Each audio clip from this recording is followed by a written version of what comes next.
反應就係冇戒心，陳大文咯。如果話係有黃婉木，請問你點樣稱呼啦？我係陳伯咯，係咪啊？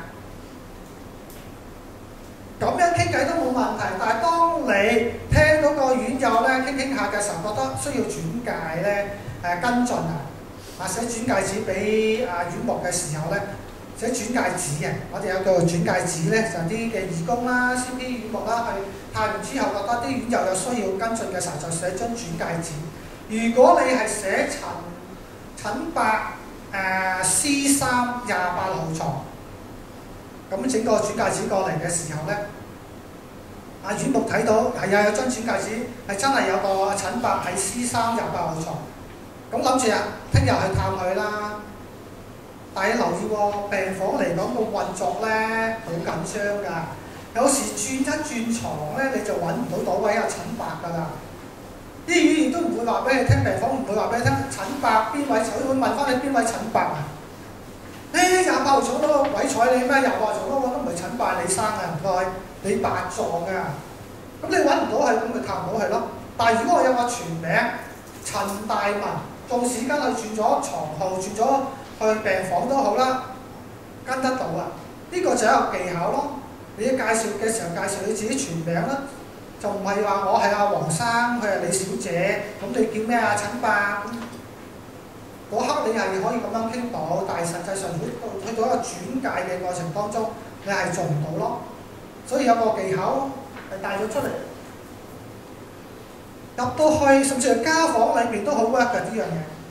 就需要點啊？觀察咯，你唔好白，哎呀呢幅畫好靚喎，攞到畫到好靚喎，即係淨係睇啲外在嘢，實際上邊望乜嘢咧？望嗰個病友啊，望病友好多嘢望㗎，鑑貌辨識，例如佢身體嘅狀態，佢今日你探佢啊嘛，佢身體狀況係點啊？高矮肥瘦，有冇頭髮咧？頭髮係斑白啊，又烏黑啊，又話係光禿禿啊，啲皮膚又點咧？滑捋捋啦，白雪雪啦，黑掹掹啊，乾爭爭啊，巢晒皮啊，起晒暗瘡啊，起晒毒瘡啊，點咧？呢啲咪要透過觀察而有嘅咯。認知啦，佢有短期嘅缺損啦，因為一個長期嘅缺損咧，例如短期缺損即係近期嘅嘢咧係唔記得。有啲老人家係想當年㗎嘛，以前嘅嘢就記得，而家嘅嘢係記唔得㗎。好似我今日下晝探一個婆婆，佢話俾我聽90歲，講完之後佢問我咩名，我話俾佢聽啦，我住邊度，我講咗俾佢聽。隔唔到幾耐又問翻你叫咩名啊？我再講我個名啦，跟住你住邊度啊？我講4次，佢都唔記得我叫咩名，住邊度。嗱，呢啲咪叫短期缺損咯，你要留意㗎，傾偈裏邊。長期缺損嘅裏邊，即係話以往嘅嘢唔記得，而家近期嘅嘢記得。咁你睇下佢嘅聽覺啦、靈唔靈敏啦。如果人哋呢隻來嘅，你搏埋喺呢隻腳講冇意思㗎嘛。咁你要分辨下佢邊隻耳仔靈敏咯。其實眼力啦，有時有啲老人家係即係有白內障啊，甚至乎老花啊，睇嘢唔清楚㗎嘛。你要留意下咯，睇嘢睇唔清楚咧，咬字清唔清晰？有啲老人家咬字好清晰，但係有啲老人家係可能中過風咧，咬字兩脷唔知咁乜嘅喎，甚至乎用啲家鄉話。我今日探我婆婆，佢係順德人，無啦啦突然間同我講順德話喎，死咯！我乜嘢咧？咁我唔係㗎，我唔知道你講乜㗎，唔該你轉翻台啦，講廣東話。佢整翻係咪興奮啊、開心啊？當我 friend 嘅時候，當咗係順德人啊嘛，咪同我順德咯。佢順德嘅時候，我咪講順德話咯。咁我冇就話咩？喂，唔得喎，轉台唔得㗎嘛。我咪係啊，應佢咯，用啲簡單動作，聽得懂咪聽咯，聽唔到求主開智慧咯。係真係要咁㗎嘛。你冇理由話俾佢聽，人哋講得咁興致咁講嘢俾你聽啊嘛！難得你唔使叫佢把口，佢肯講俾你聽喎。佢肯講俾你聽，你聽唔明你都用你自己聽得到，咪應翻去回應佢咯。佢好開心㗎，佢最基本嘅需要係咩啫？係想你聽佢講嘢，佢唔係需要你俾答案佢。你聽唔明都好啦，學下頭，點下頭面微笑。好用心望住你，得㗎啦！老人家係好開心啊！哎呀，知道咧有個孫係咁聽佢講嘢，好開心。你留意咯，佢話情緒點咧？呢樣嘢好緊要㗎喎嚇！佢話情緒點樣？好猛震啦，好無奈啊，好暴躁啊，好焦慮啊，好彷徨啊，好不安啦，好矛盾啦。咁你睇得到㗎嘛？呢啲咪教貌列率咯。當你埋位嘅時候，你知道大概係咩情況啊？特別如果喺病房裏邊，你望到每一個病友大同埋一圈裏邊，你大概知道邊啲院友而家大概嘅情緒係乜嘢。如果你唔做足呢啲嘢嘅時候咧，就咁埋去就好容易撞板咯。啊，特別喺間房裏邊，你要留意下人哋嘅情緒咯。如果有啲病友嘅情緒咧，係一種嘅即係抑鬱到一個地步咧，將自殺危機嗰啲咧，留心喎。佢成日話講死嘅時候咧，你要留心喎，你唔好諗住佢講笑喎。再問出啲你點樣死法啊？如果係能夠好具體俾你聽，嗱有隻槍我就咁即係有勇氣咧，我就跳落去㗎啦。又或者咧落去趁百佳有平米包炭上嚟揾炭燒，死俾你睇啦！可以好具體話俾你聽，你至得人驚啊嘛。如果含糊得閒講佢啫，大家開心下得啖笑啫。但如果真係咁樣講得咁具體咧，留心啊！你需要咧完咗之後咧，同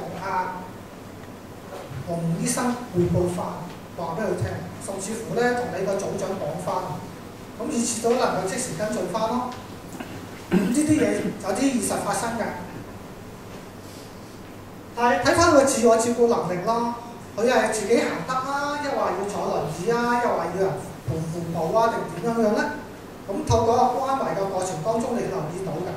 咁呢啲基本功要注意㗎喎，唔好就係一埋位就係全福音講，你留意下人哋個情況先，同埋聆聽。正話講到聆聽好重要啦，聽啲咩咧？家庭系統啊，喺佢嘅探訪過程當中，佢有冇同仔女住咧？如果係一個獨居長者嘅時候，個情況係點咧？有冇親人？而親人嚟講，隔幾耐嚟探佢啊？同佢嘅關係點啊？會唔會有某啲位一講到個仔個女嘅時候，佢就會發嬲，嬲得好緊要啊！同你傾開得好平淡，突然間講到個仔嘅時候咧，哇！突然間發癲嘅喎，爆晒粗口啊，發晒爛渣啊！都講佢死咗啦！咁你唔好諗住佢講死咗，即係真係死咗。我有等於冇啊！咁你知道原來係同個仔嘅關係好惡劣嘅，真係有啲咁嘅情況㗎。但好多院友咧，一傾開家人嘅時候咧，傾到某啲位裏邊咧，真係爆炸。咁你要留意咯，佢嘅家庭系統點咧，同佢家人嘅關係點咧？雖然同一屋檐下啫，但係原來大家冇偈傾嘅，你顧佢，佢顧佢嘅。有一個嘅情況就係一個嘅長者，佢都有癌症嘅。咁佢翻唔到，即係佢入咗院要出院啦，翻唔到自己屋企住，就喺個女嗰屋企暫住。佢個女住擎天半島有工人，咁擎天半島同 QE 好近啫嘛。咁有一日佢需要覆診嘅時候，打電話俾我話冇人同佢覆診喎，仲係朝頭早7點半鐘咧，要揾個義工俾佢。我就問翻佢啊，咦咁個女要翻幾點工啊？我翻10點。我話點解你唔揾你個女同你去啊？女好忙㗎，忙得好緊要㗎，唔想騷擾佢。我話咁忙啊，唔緊要啊，咁你個女有工人喺度喎，不如叫個工人帶你去睇醫生先啦。我話唔得㗎，工人都好忙㗎，有家務做㗎。咁你聽到一個嘅情況啊，原來佢同個女嘅關係咧唔係好好嘅啫。後尾我哋有機會聯絡佢個女，問翻啲資料嘅時候咧，個女話：我唔會理佢㗎，好忙㗎。我媽嘅嘢交晒俾你哋處理啦。究竟呢個係佢阿媽個家人啊？我啲義工唔係佢嘅家人嚟嘅喎，馬四嚟嘅喎。咁我就同翻個義工講對唔住啊，你屋企有即係有你個女啦，有個工人喺度啦。咁不如即係請你同屋企人協調咗咧，點樣帶你嚟睇醫生？事實上面真係有啲咁嘅情況㗎，啲仔女原來當個阿媽咧唔係人，縱使間有病都好啦，你死你治，真係可以惡劣到咁嘅情況喎。唔唔睇你唔知喎，原來真係人世間真係有啲咁嘅人版嘅喎，咁你咪要留意咯。甚至乎喺個朋輩關係嘅，好多長者咧有時好唏噓嘅。哎呀，阿陳伯又死咗，黃伯又離開，啊邊個又啱啱上個禮拜去咗，啊邊個又排緊隊，冇晒啲朋輩啊，自己嗰輩死晒，佢就種好孤單、好寂寞，我都死埋去，好現實嘅。咁如果佢個朋輩少嘅時候咧，特別啲獨居長者咧好慘嘅，即係如果你失同感受帶咗入去嘅時候，你會發現到，哇！如果俾着我又點樣樣啊？要留心，同埋社區資源啦，佢有冇入啲社區嘅機構去介入咧？例如送飯服務啊、陪診服務啊、家居服務啊等等嘢去支援緊佢咧，因為佢自己拒絕。特別有啲老人家好強噶嘛，要我忙慣獨立慣嘅時候，而家一下子要佢學習調節自己嘅時候，接受人幫助係好難嘅。佢幫助人哋就好地地咯，掉翻轉人幫佢覺得好難嘅，接受唔到嘅。你有幫佢去調節下咯，了解翻自己嘅實況。咁呢啲嘅情況，你要留翻，即係探訪嘅過程當中留意下佢整個社區有冇啲服務機構係可以支援佢咯。例如教會都係一個好好嘅支援系統嚟㗎。咁我有一次去探一個嘅長者咧，住老人院，原來喺樓上已經係一間教會，跟住我帶咗佢信主之後，我就嗱嗱聲走上去咧，踩上門啊揾牧師。我自我介紹係乜水啦，咁啊至於牧師見我嘅時候問咩事啊，唔係劈盤，我係樓下咧啱啱翻新個院又想轉介俾你哋㗎。嗱，咁呢個係一個好嘅資源啊，咁教會就即刻動工啊，揾人去探佢咯，牧師去探佢啊，揾弟兄姊妹去探佢啊，主日崇拜帶佢上去崇拜啊，翻團契，俾佢教會生活。嗱，咁呢啲咪一個嘅資源裏面咧，你要認識睇下有冇啲支援到佢咯。佢有咩宗教信仰嘅咧？有時你唔需要問佢嘅，一入屋嘅時候觀察得到噶嘛。佢有個嘅土地公公，有個神主牌，有個咩祖先神位嗰啲，你見得到噶嘛？基督教有時都有啲嘅飾物啊，有啲屬靈書籍啊，見到手冊啊，你唔需要有時問佢，喂，你信乜㗎？你觀察得到。縱使間可能個院又未信耶穌，但係屋企人可能有啲人係信咗耶穌。我一次去到一個家訪裏邊，我都冇問佢。我就見到個祈禱手冊，我就知道佢家人肯定有一個咧係基督徒。如果冇理由無啦啦整本祈禱手冊就最新版嗰擠喺個台面喎，咁冇理由個老人家自己攞本祈禱手冊嚟睇噶嘛。咁有啲嘅即係合情合理嘅邏輯，你可以推上嚟，留意下家居嘅佈置，你咪知道信咩咯。好，第四樣咧，探訪員需要知道係咩咧？